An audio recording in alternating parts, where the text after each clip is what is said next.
And that was a day when I was treated to going gliding for the whole day, lesson in gliding.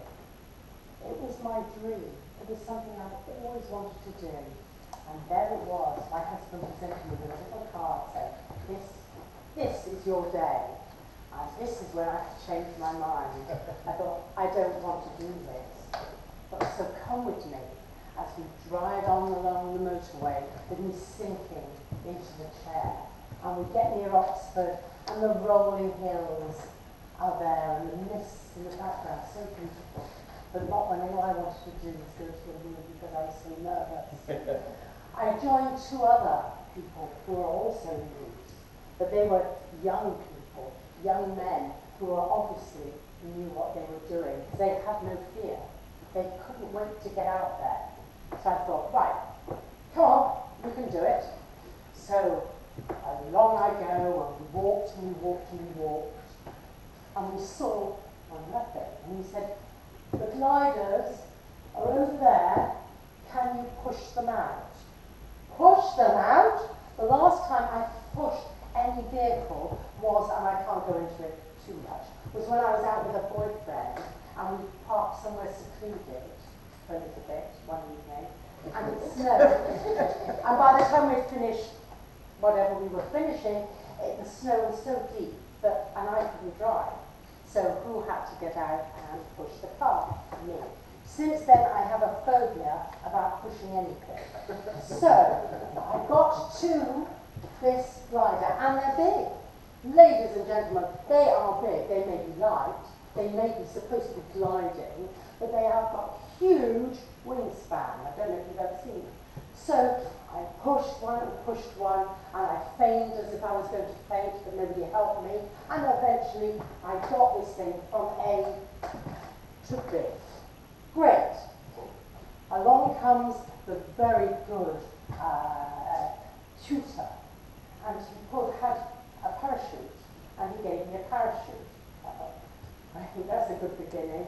And I said to him, what happens when something goes wrong? If something goes wrong. He said, now look at it, my dear, this way. If I get on the plane and jump, you jump. Which wasn't exactly encouraging for me. So I still don't know how to use a parachute. Anyway, in we get, this is dead easy, he's behind me, in we go, and we get pulled up.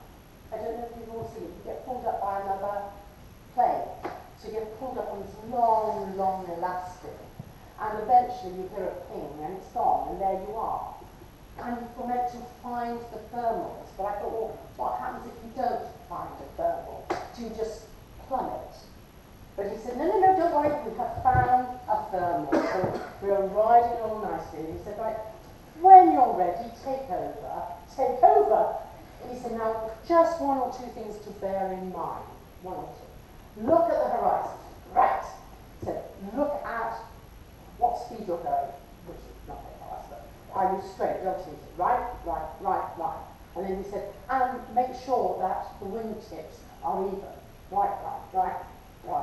Look out for wires, because you don't hit a wire, otherwise you're going to die. Fine. Wire, turn. I thought this is getting too much. And then he said, birds. Do watch out for birds. And he said, and also, do watch out for other aircraft. Ladies and gentlemen, I can multitask. I can stand there, I can walk, I can chew, but I can't do all that. So somewhere along the line, at my age, I lost the will to live. And down we came. And I thought, I've made it down. But he said, now you'll go up again. Now, fear is not doing for me, doing something for the first time, it's doing it for the second time. And up you went again. Also pulled, also off, also became a trembling mess, and about 10 minutes later I came down.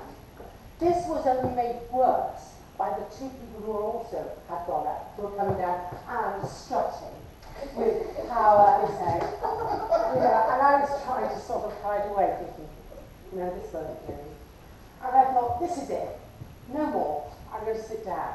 And just when I'd had half an hour's break, he came back and he said, well, you've done it the hard way, the expensive way. Now I'm going to show you the way that they all do it. And that meant that instead of being pulled up by another plane, you're attached to a tractor 2 miles away. Now, who said gliders glide? It bumped. Like, bump, bump, bump. And it took off, and I have to tell you, it takes off vertically. And it goes up 100 feet. Now, I got religious in every religion under the sun. Also, when it got up there, it then turns and comes down.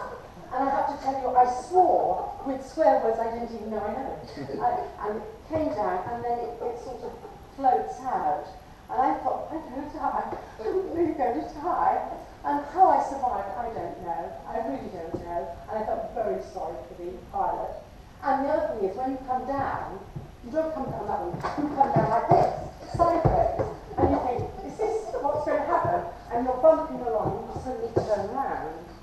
So I have to tell you, ladies and gentlemen, you need to go out and try and try and try again. And you know, you'll succeed if you try and try again, but not in my case.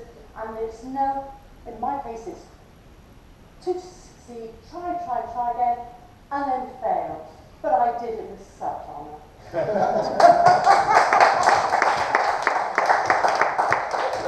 Thank you, Jill. Madam Timekeeper, please could we have a minute for evaluations to be looked at?